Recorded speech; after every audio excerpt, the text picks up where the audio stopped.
What's up, everybody? Welcome to the Bronx Pinstripe Show. Third day in a row we're doing a show, even though this is all still Monday for us. Scott, what's up?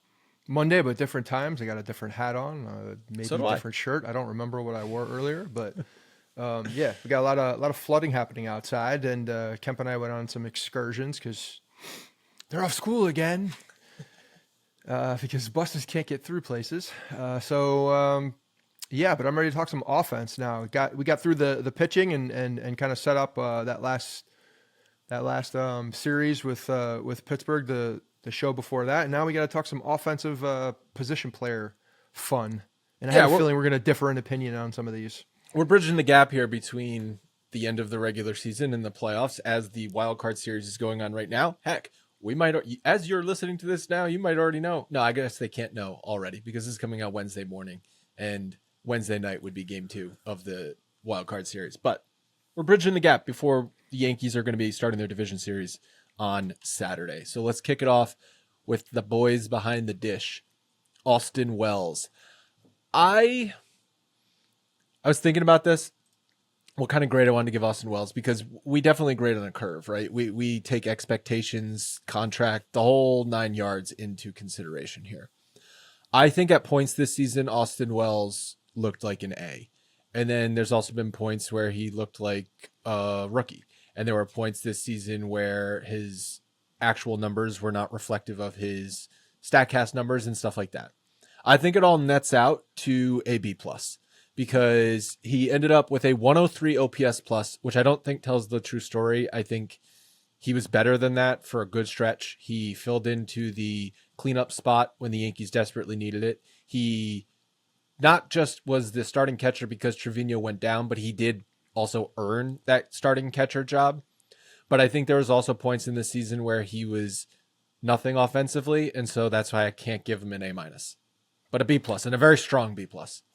So I give him an A-, and because this is a rookie campaign, I think that taking that into consideration is something. Trevino went down for a bit. He shouldered the load, and I think defensively, if you look at that side of the ball, I think he held his own back there. You know, there's obviously been some issues on the base path with guys running all over, but I thought towards the end of the season he got better, and I think he long term is going to be, maybe a little above average defender. I think that he's got a strong enough arm. I think the accuracy is fine there.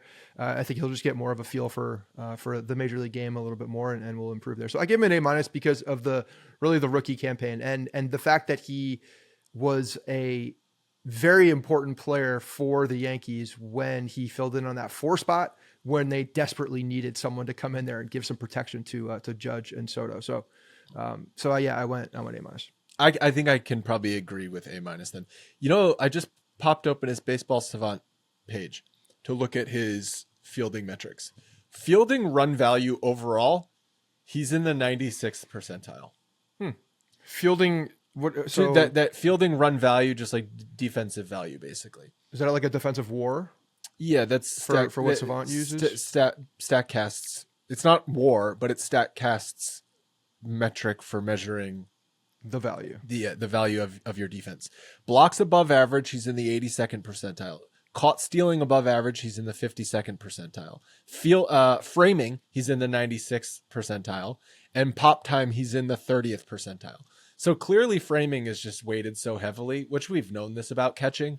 But it almost doesn't matter what you do blocking the ball and throwing runners out. If you're a good framer, you're going to rank highly as far as the current advanced metrics go in catching defense. So while we're there, since we're going to talk about Trevino next, can you just keep that page up for Trevino's defensive numbers? Because I think that goes into it.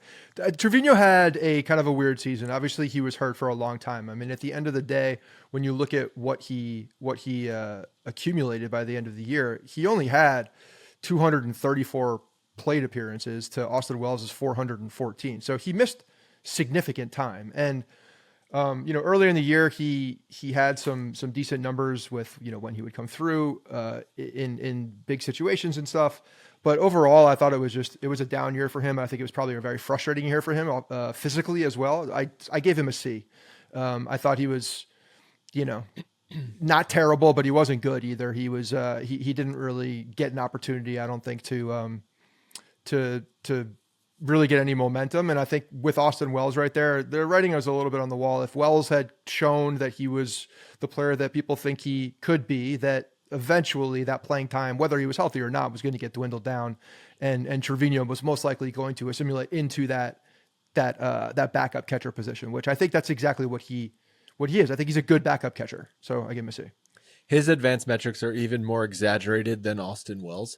His fielding run value is in the 90th percentile, blocks above average, 88th percentile, caught stealing, bottom 8th percentile, framing, 95th percentile, pop time, dead last.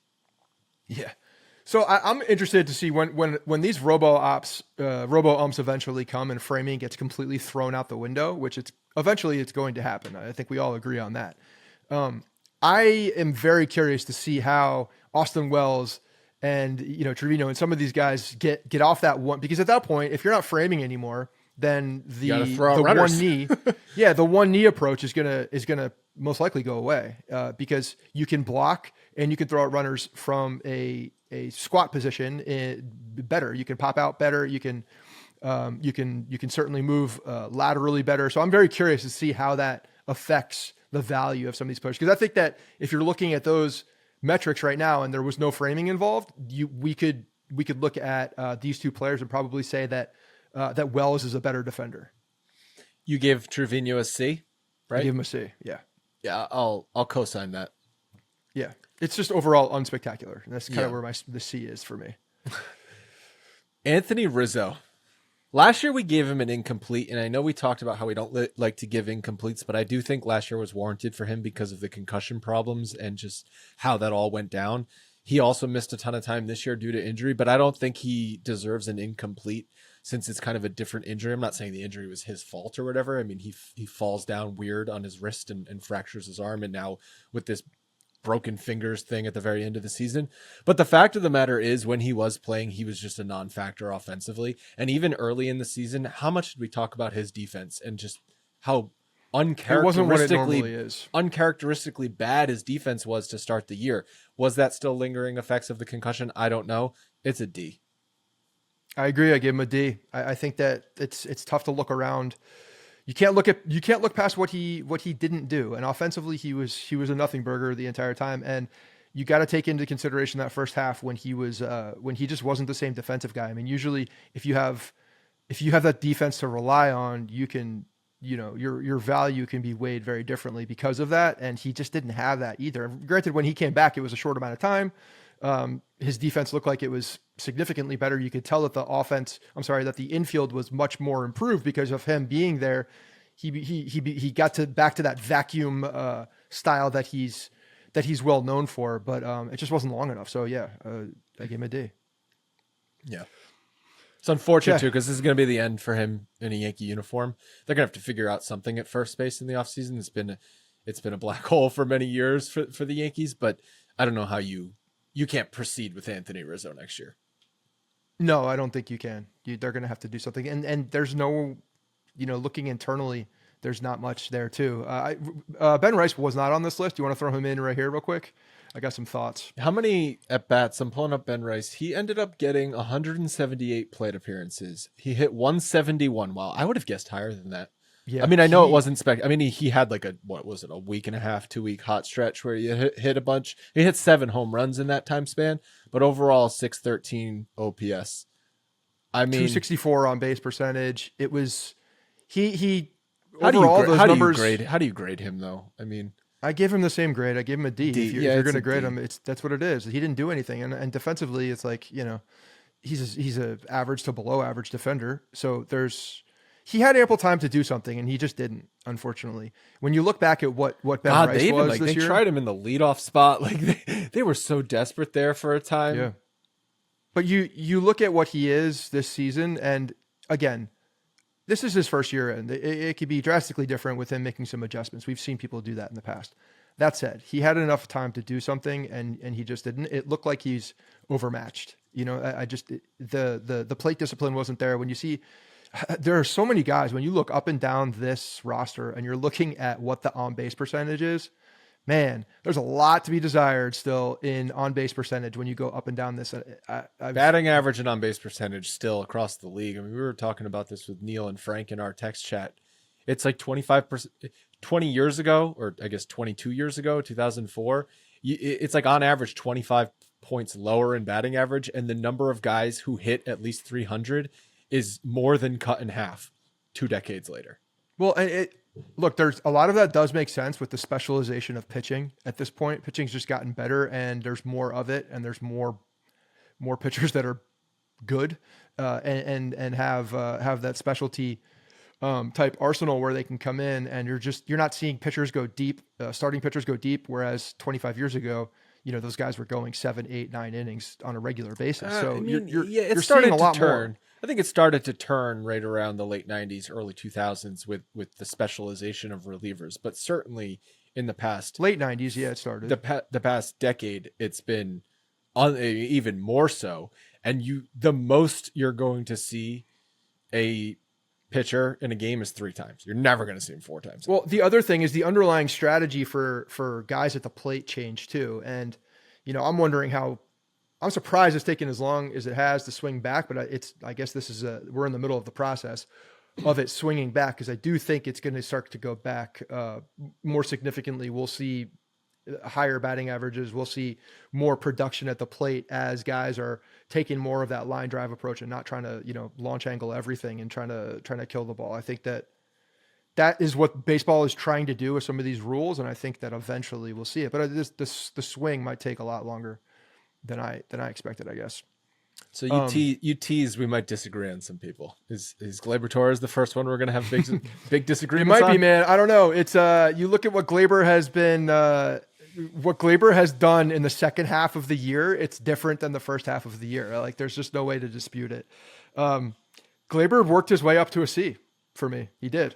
He worked his way up to a C. He was below that, but when you look at what he did in the second half, how he effectively changed the lineup by going into the leadoff spot and having success from the day he started there to really to the end of the season. He sustained it through the rest of the year, ended up on the year with a 1.8 WAR, which is fourth below. Eston Wells is at 2.5. Fourth, I'm sorry. Volpe has it's got to be 3. Fifth because Soto and Judge, and then Wells and Volpe, so he's 5th. It's Volpe, yeah. I didn't see Volpe in there, so Volpe was right there. But yeah, so I give him a C.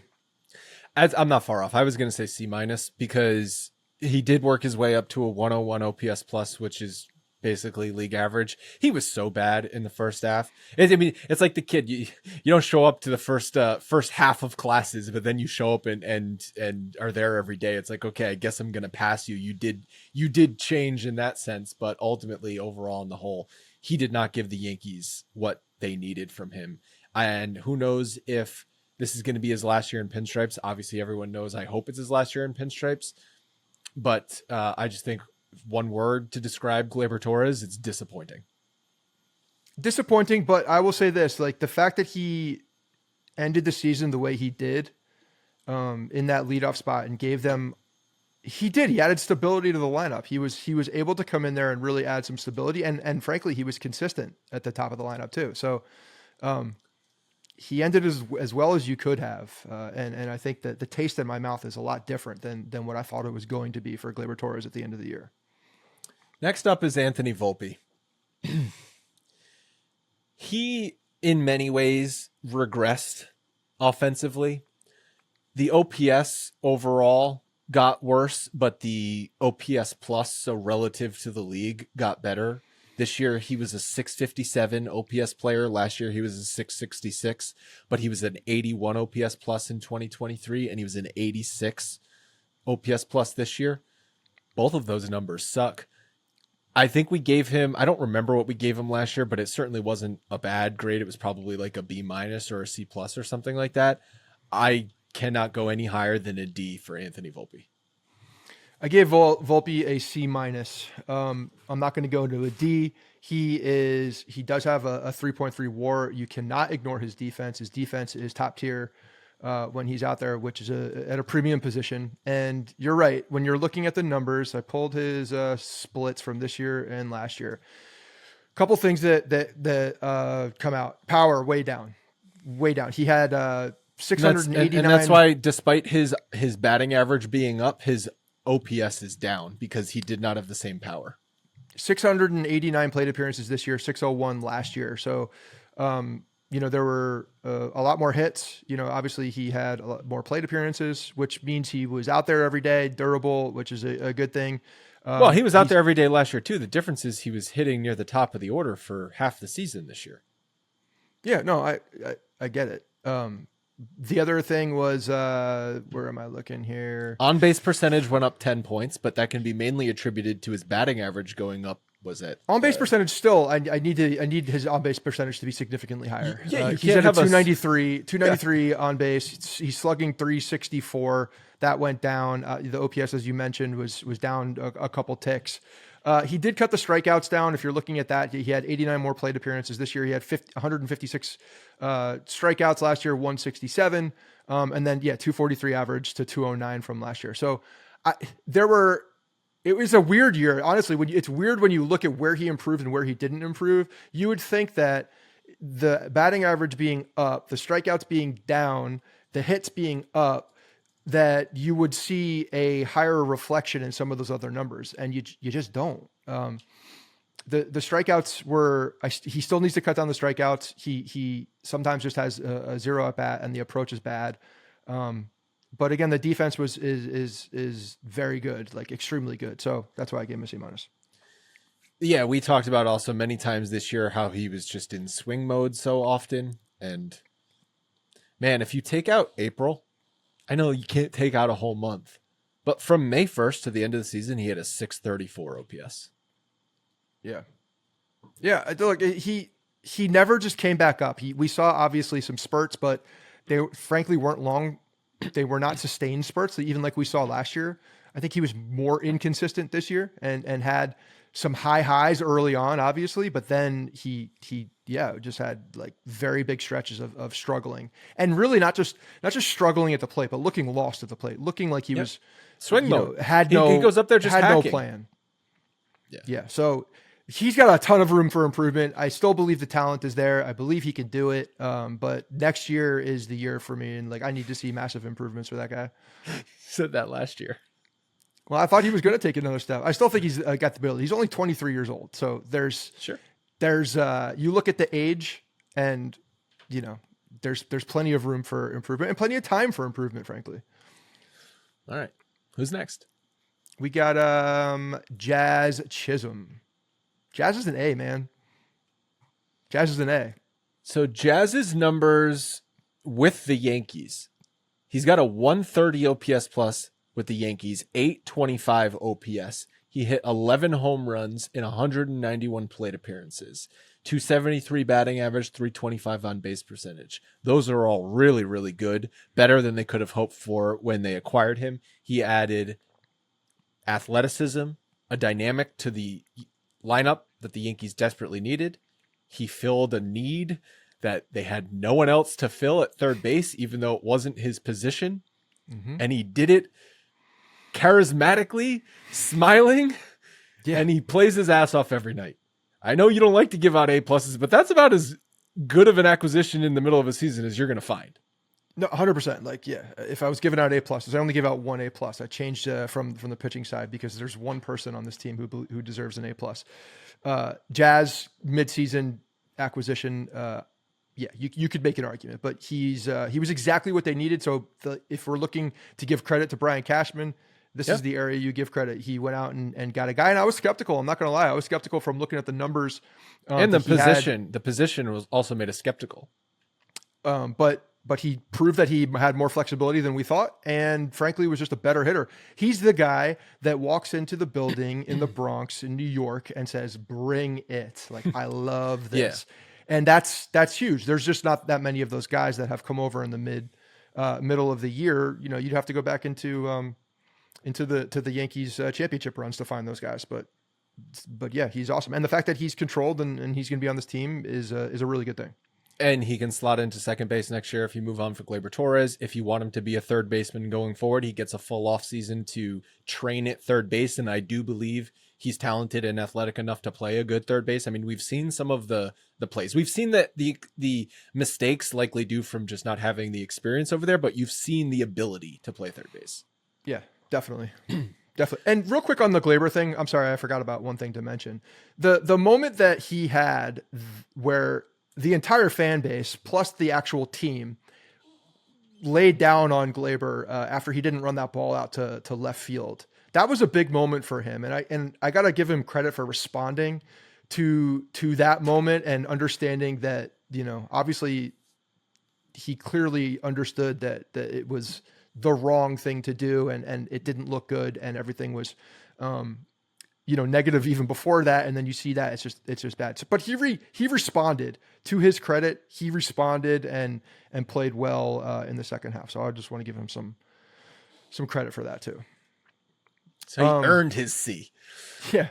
It's not an easy thing to do. You know, everybody was shitting on him. Even Aaron Boone, who doesn't shit on anybody. Right. He was shitting on him. When you get benched by Aaron Boone, you know you've done messed up.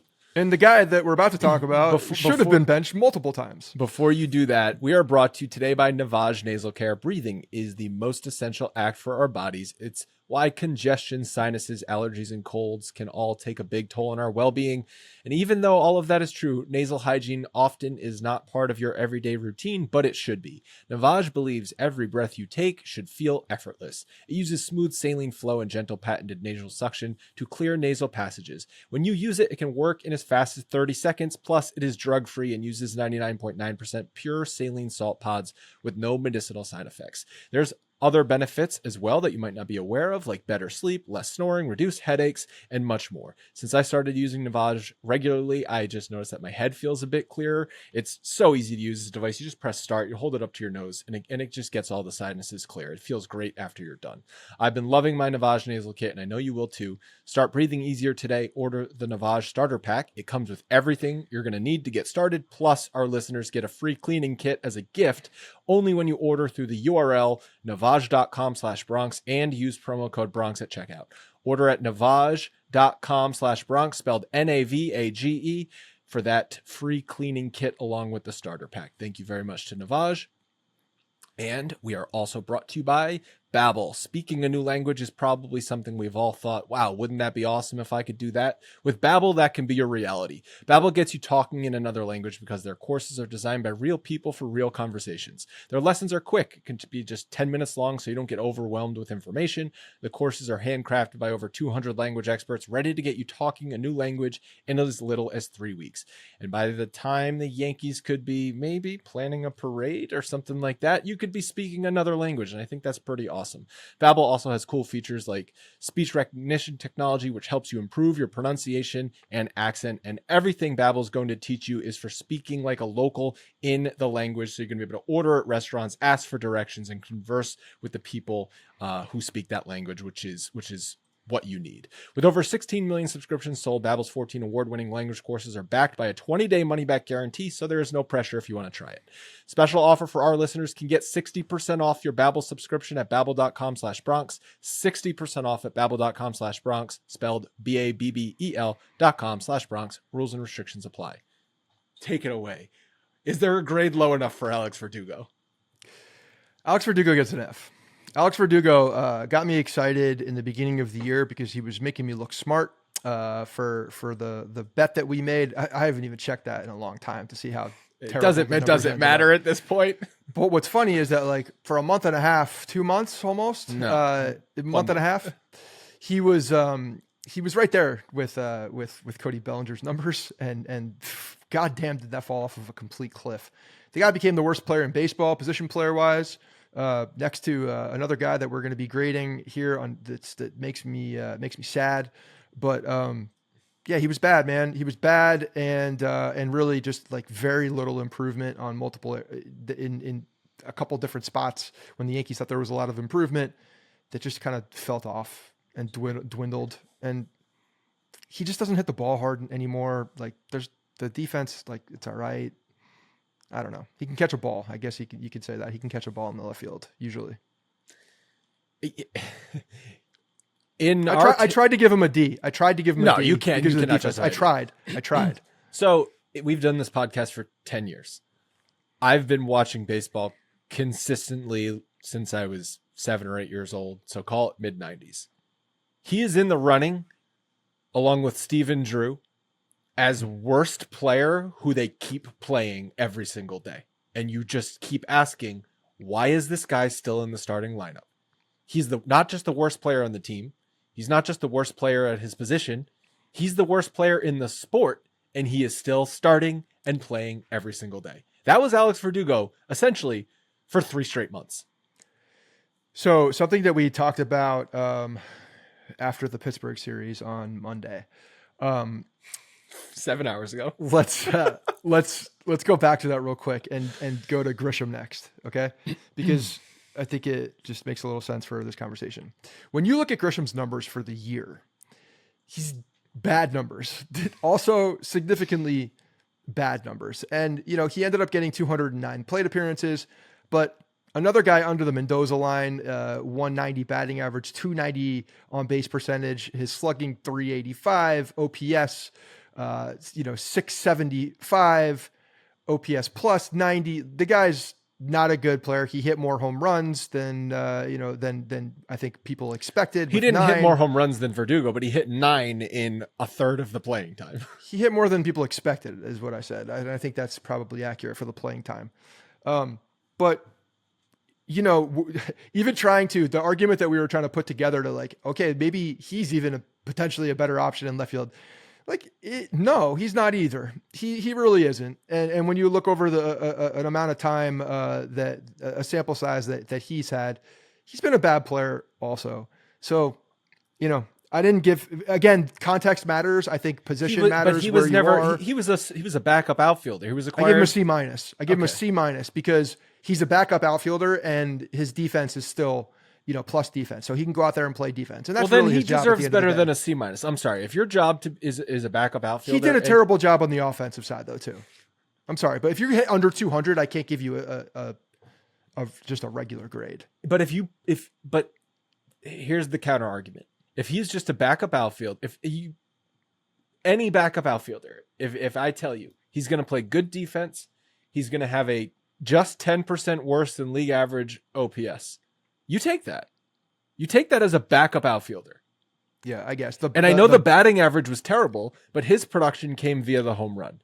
It's maybe potentially more frustrating because you're like, this guy, didn't he not have a hit for like 30 at bats? And then he finally got his first hit as a Yankee and it was a home run. And then he hit like 3 home runs and he had like 5 hits. And it's like, what the hell is going on here? So yeah, it's weird. It's kind of like a modern day guy who only, can get, maybe 20 years ago, that guy doesn't get any home runs. He just gets singles. And you're like, well, what good is this 220 only singles hitter? Well, now that player is a 150 only home run hitter. And that's Trent Grisham. Oh, that's just such gross baseball.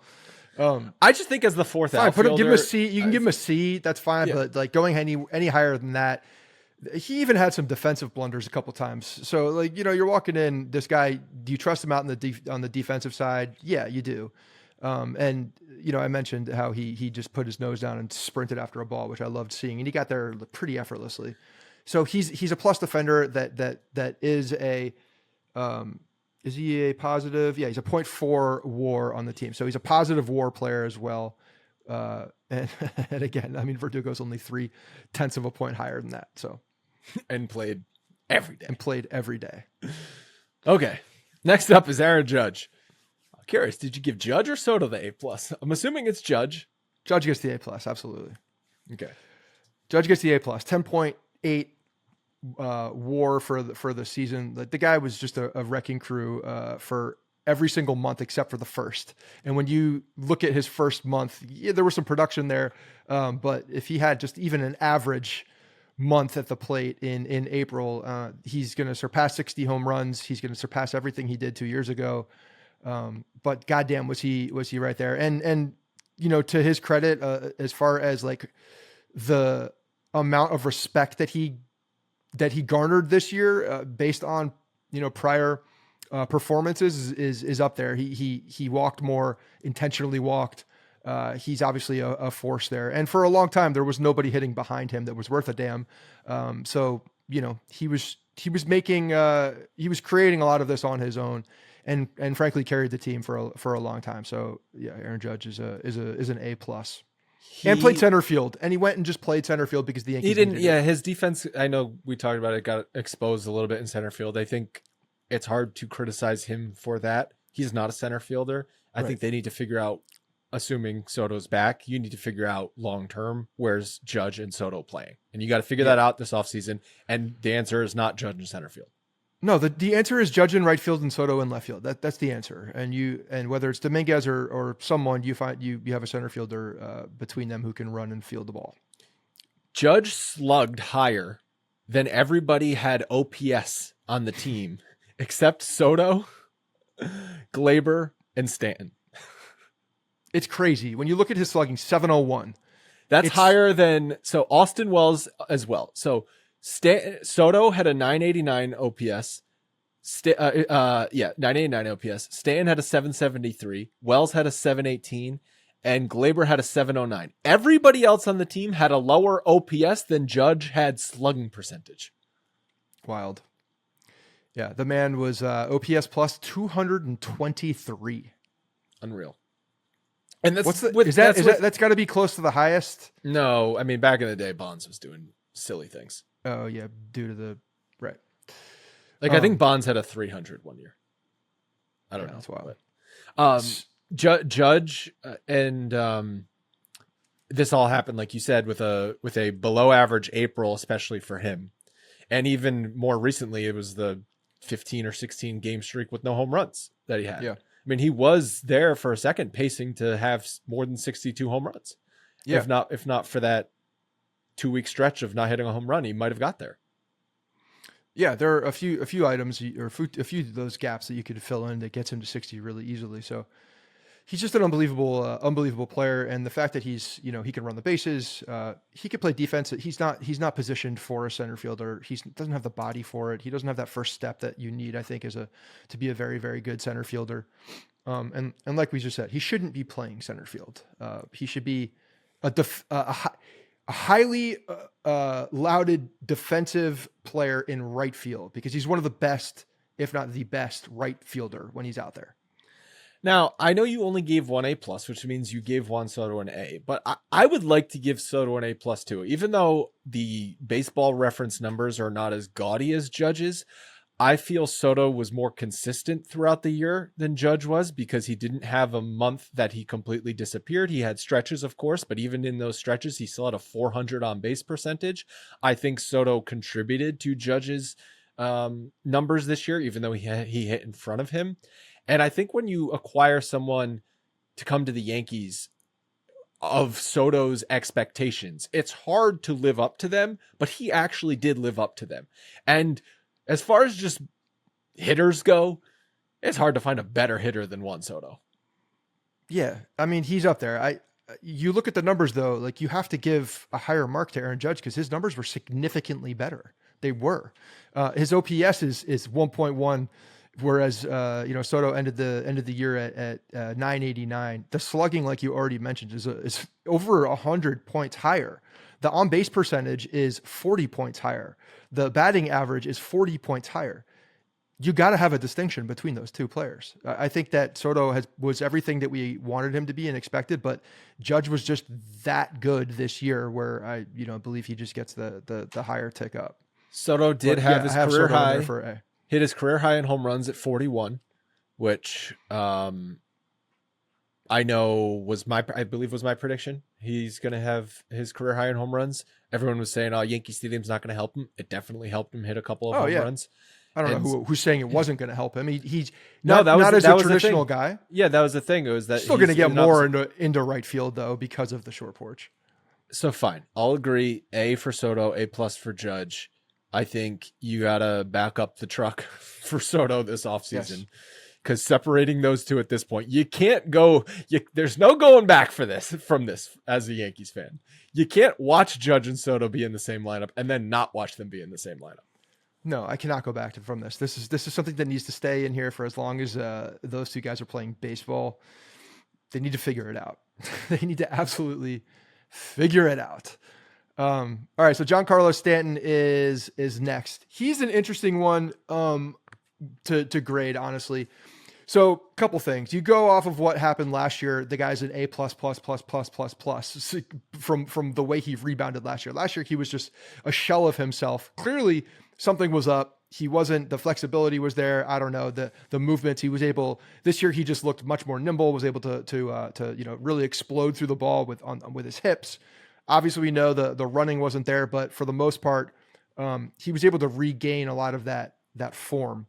And when he was out there, he was extremely productive. Like the numbers are out there that are extremely productive. I gave him a B, and I could go B plus.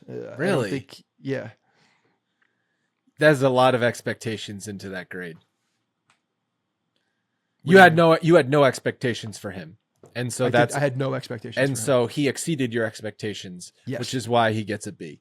He had a 298 on base percentage. I saw that. I was surprised when I saw that, and the amount of strikeouts that he had. That's where the on base percentage is glaring. I didn't realize it was that low until I looked at. Now I agree with a lot of the things you said. That no one was expecting anything from him. He was nothing last year, and he was a positive factor this year. 115 OPS plus. I like his bat in runners on base situations, and I'm excited to watch him hit in the playoffs because historically he's always been a playoff hitter, and he's seemingly as healthy as he's ever going to be at this stage in his career. But I have a hard time giving him anything more than a C plus when his on base percentage is 298. Like, come on, dude, you got to be better than a sub. Giancarlo Stanton can't be a 300, 325 on base percentage guy. He only had 38 walks. Yeah, no, he's not walking at all. And going back to last year, I wanted to look and compare his numbers. Look at the OPS plus as well. I mean, I know that has to do with a lot of other people doing their thing, but last year was at an 87. This year at a 115. So, no, I know it was It was far and away better this year. Fine, maybe C plus is a little harsh. You go B plus, I go B minus at best. Fine, I'll say yeah, B minus is fine. B minus is fine, I think. But all I know is if he doesn't have a better than 300 on base percentage this postseason, that's not good. The on base percentage needs to go up, and he needs to not be so swing happy as well. Maybe Volpe was training with him. Maybe that was the problem.